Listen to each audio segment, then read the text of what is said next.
In every corner of the world, Islam has taken root, even in places you might not expect. On an island in East Asia, known for its culture and innovation, a small Muslim community continues to grow.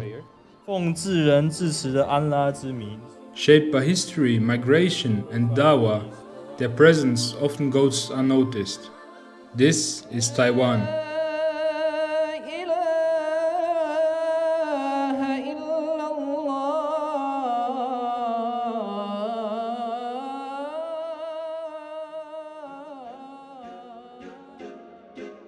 In this video, we explore the Ummah of one of the most densely populated nations in the world. We'll be visiting their masjids, listening to stories, eating their food, and discovering mesmerizing landscapes.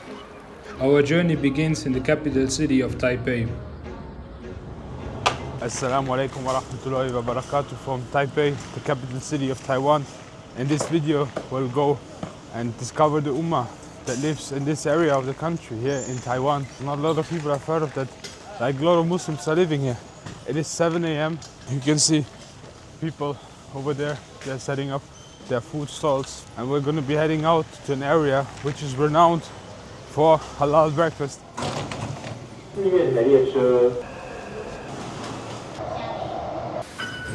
Assalamu alaikum wa rahmatullahi wa barakatuh. Let's go and have some breakfast, bro. Let's go, man.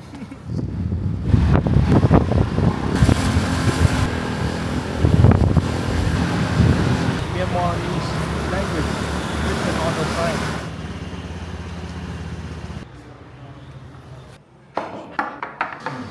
如果这个需要的话，谢谢谢谢。So many Burmese were living in this area, and a lot of them are actually Muslims as well. And so this street is basically the place where you will find the most halal food and the cheapest halal food as well in Taipei, I would say. Originally, they're actually from Yunnan. Wa alaikum salam wa rahmatullahi wa barakatuh. Alhamdulillah, this year we have halal certificate chicken inside the PX Mart, like the second or first largest supermarket in Taiwan. So now the life is really getting easier and easier, alhamdulillah. And today is Friday, which means it's Jummah. We're heading to the Taipei Grand Mosque. It's the biggest mosque in the country. But what strikes me until now is that you get out of the subway station and you're in a park. You have to go through a park for 15 minutes to reach that mosque. It's amazing. A very interesting fact about this mosque is that it has been built around 60 years ago, 60 plus maybe if I'm not mistaken. And before the Jamaat, they were praying in Japanese style houses, like family houses if you want to have it like this. SubhanAllah, look at these beautiful palm trees. This is not even a botanical garden. You might think of it because you have palm trees, you have this type of tree. It's called the Da'an Forest Park. When you come here and you're heading to the mosque, make sure to walk around here. It's a very, very beautiful atmosphere. Look, you got these palm trees here, then you got like the long ones over there. This is it. This is Taipei Grand Mosque. And the important thing about the masjids is like the architecture, yes, but also the people that are inside.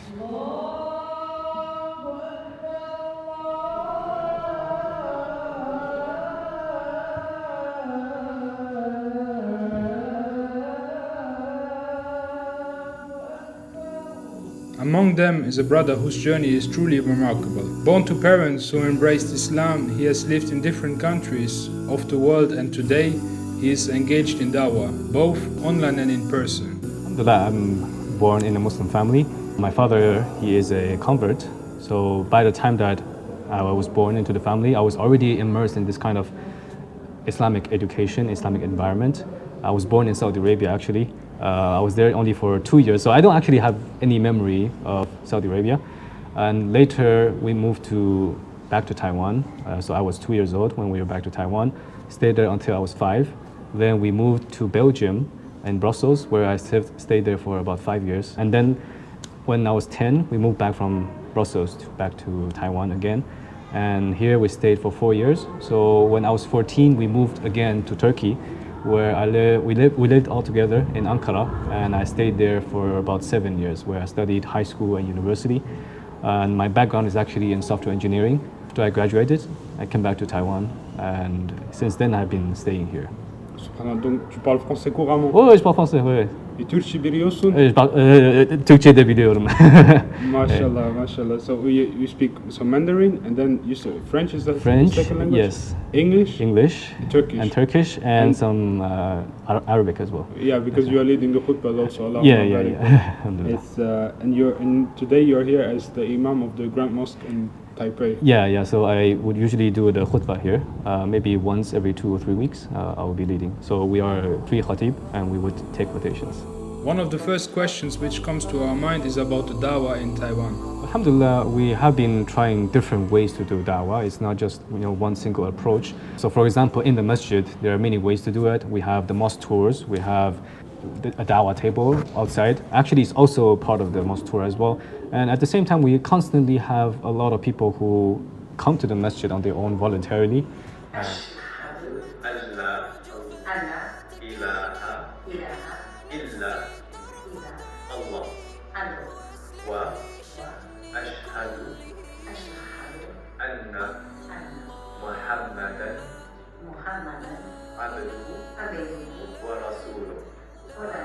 But other than that, we're also trying to do digital da'wah, so basically trying to provide more access and resources related to Islam in the Chinese language on the internet. Today is Saturday, and it's quite interesting. There are quite many people coming to the masjid, especially the non-Muslims actually. And why is that the case? First, of course, because it's weekend, and at the same time, this road, there's a special name that people give to this road. They call it the road to heaven. And why is that the case? Because not only is there a masjid here, but there's also a couple of churches in the same road. So that's why it's quite a religious place. And at the same time, it's a place that a lot of people will walk by.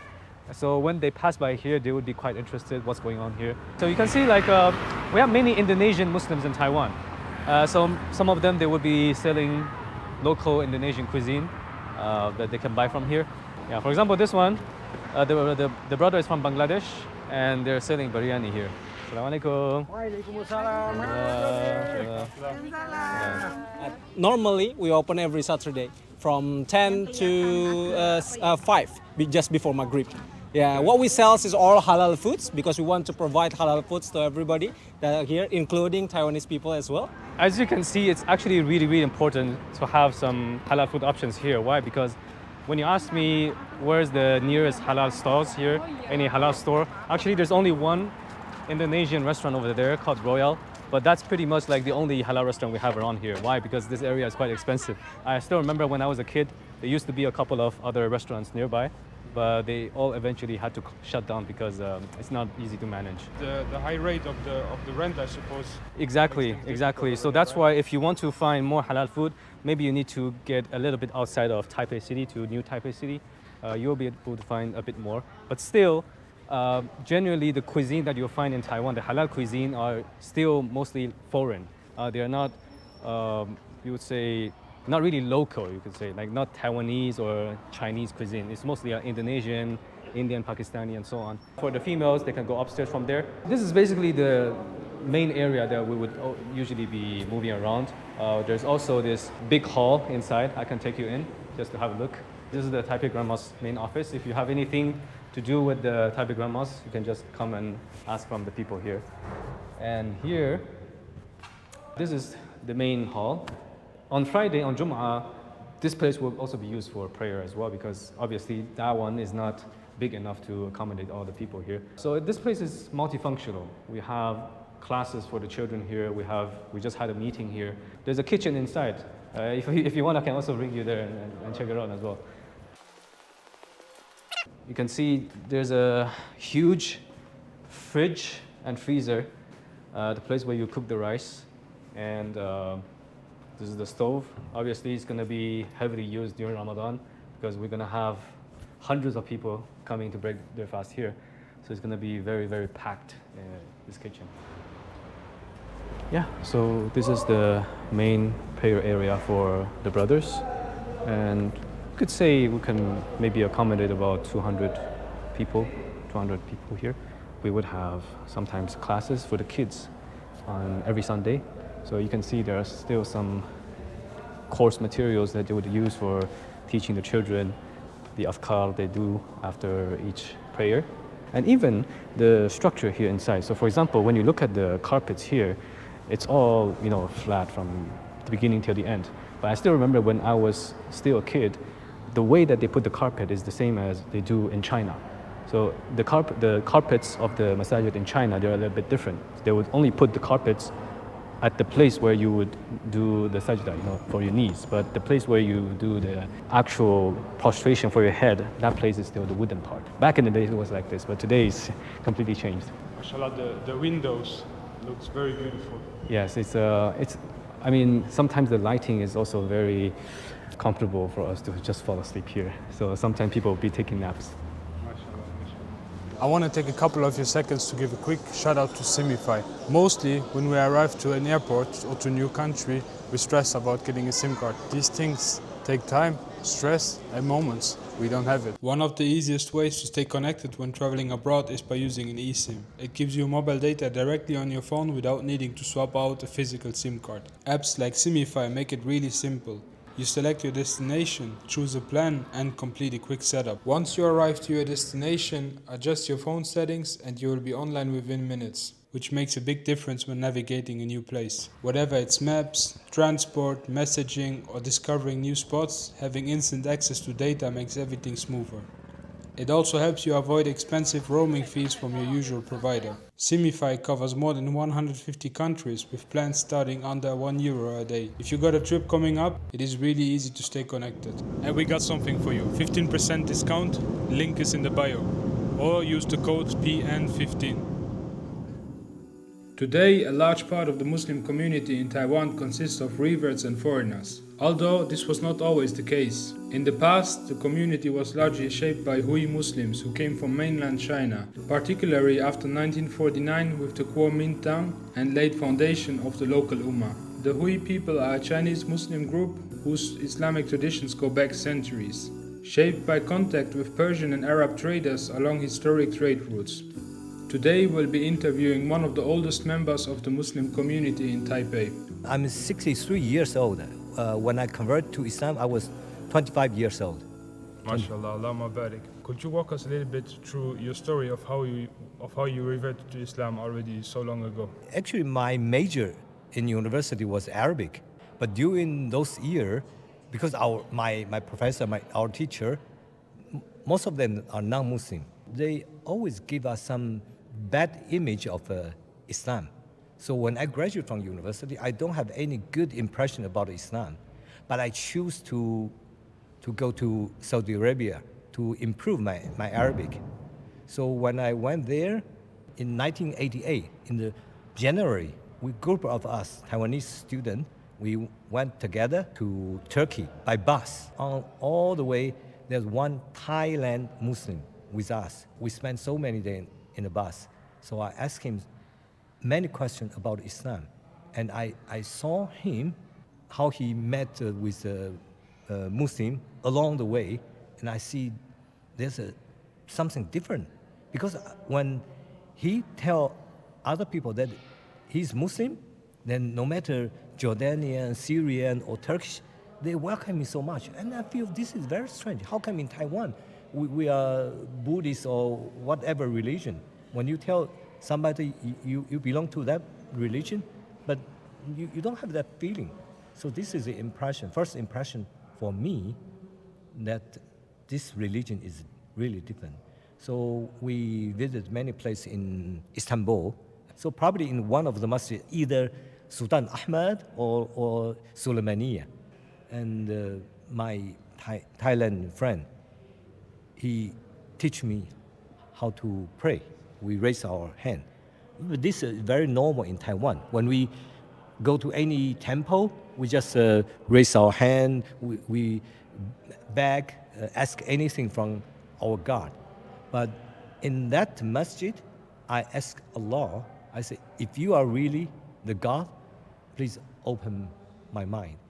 So after the trip, I made my mind that I want to become Muslim because I see the Muslim, they're treating people nice, very, very honest. Yeah. Halal. Yeah, So yeah. it was in 1988 when you Yeah, reverted. 1988. Yeah. Halal. So then I would like to ask you a second question. Yeah. You lived a lot of times abroad in your life, but throughout the years, how did you see Islam evaluate here in Taiwan? You know, in 1989, I came back to Taiwan. And mashallah, I came to this masjid almost every day. And during those days, even in Ramadan, you don't see more than 2 lines. It means no more than 40%, sometimes even only 1 line. Less than 30% come to Tawhid. Alhamdulillah, Allah replaced another people for this land, for Taiwan. So we have 300,000. 99% are foreigners. So every time, every Friday you come here, full of people praying here. An interesting fact about Taiwan is that it has the highest concentration of convenience stores in the world. We got one over there. Got another one there, Family Mart. Got a whole lot of them. And one of its most iconic specialities isn't a dish, but it's a drink. Here we got it, our bubble tea. It's probably the most famous dish of the country, of Taiwan. I'm gonna try it here. This place is very known, and alhamdulillah, bubble tea is mostly halal. This one doesn't contain gelatin, so it should be good. But the place, there was a lot of distraction, it was very crowded, so I came to a little bit more quiet spot over here to try it out. Here we go, bismillah. Wow. I'm not a big fan of bubble tea in general, but I thought just trying it out over here. But subhanAllah, is this one mesmerizing. It's very tasty. What makes it a difference from the other places, like general bubble tea places, is that here the tapiocas, they make them homemade and they are warm when they're coming inside. Like really warm and nice and chewy. And the other thing that might be a little bit difficult is that people don't know a lot about Islam at all. So actually, I think this is also the good side, that people don't have Islamophobia, at least when it comes to the physical interaction. It's very, very rare that we would face people who are discriminating us because we're Muslims, at least when we're physically, present and talking to each other. I'm here at the Taipei main station. This is the biggest train station in the country. And you have prayer rooms in here. You have prayer rooms, you have wudu facilities. And this is not even a Muslim majority country. That's the beauty of it. That's Taiwan. We're heading to a place which is by public transport around an hour 30 from the city. And when you're driving already outside of Taipei, you will see like a lot of greens, hills. Nice. Here we are at the Yehliu National Park in the north of the country. And this park is famous for, as you can see behind me, these interesting rock formations. Indeed, these have been shaped here because they are on a cliff on the edge of the ocean, and the wind has shaped them the way they are right now. You can see they keep on getting thinner and thinner, and they have very interesting formations over here. This park here gives us a beautiful example of how strong and powerful the wind can actually be by being able to shape one of the hardest formations, materials on Earth. This is the red line. We can't go further than that. Here it's very monitored. And look over there. This looks like some volcanoes, mud spots where, I don't know, maybe gas can come out or like a geyser.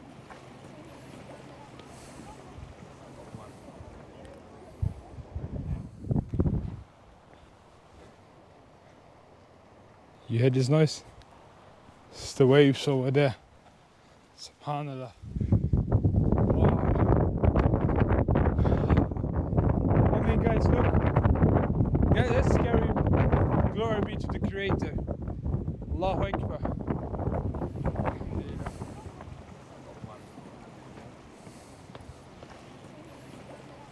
Now here's my favorite thing about this park. In a place like this, outside of the urban areas like Taipei, you probably think that you would have to pray somewhere in a corner or, bring your own carpet. But not here. We got a Muslim prayer room.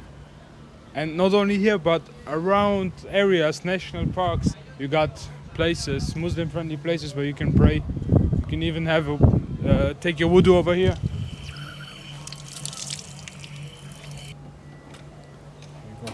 Bismillah.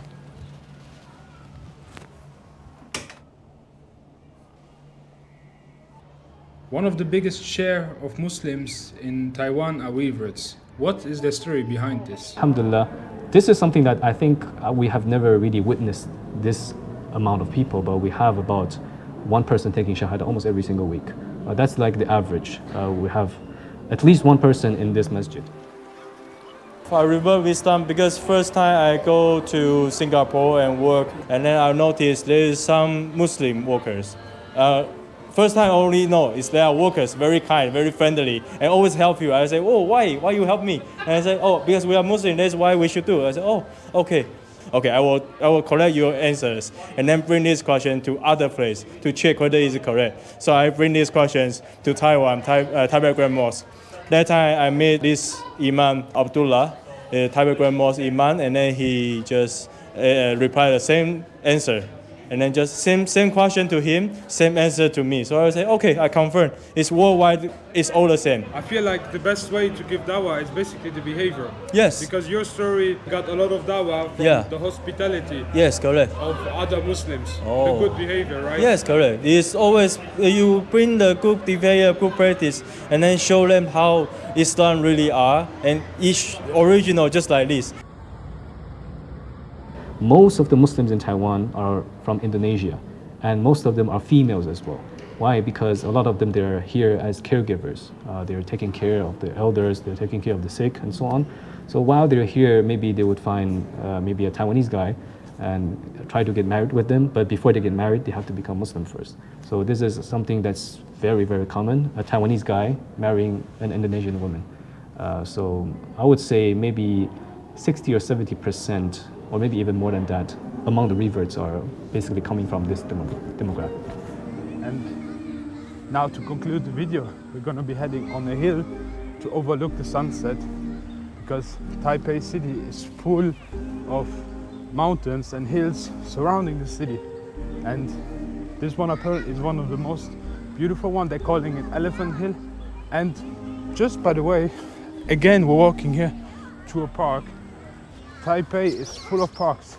And by the way, basketball is a big thing over here. Basketball, baseball, they like a lot the American sport culture over here.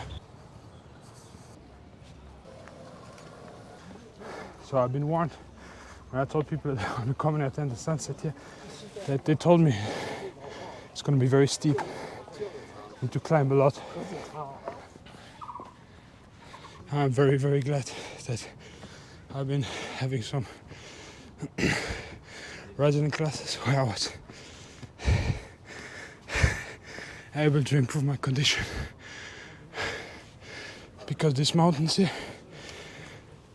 it's no joke. But what I love about these tracks is that in the beginning it's crowded, but once you go a little bit further, there's not a lot of people and you have everything by yourself.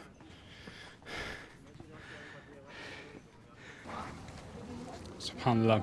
I mean, the buildings were great, man-made, but the hill here and the lookout and the sunset, beautiful, beautiful. Slightly very crowded over here, but it's really worth it. This is Taipei and Taiwan as well.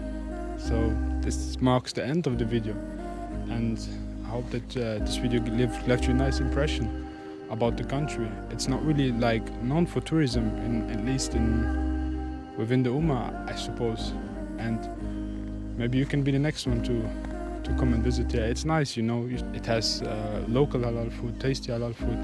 It has mosques, prayer rooms, in public areas, you know, at like tourism centers, in railway stations, and lots of beautiful lookouts.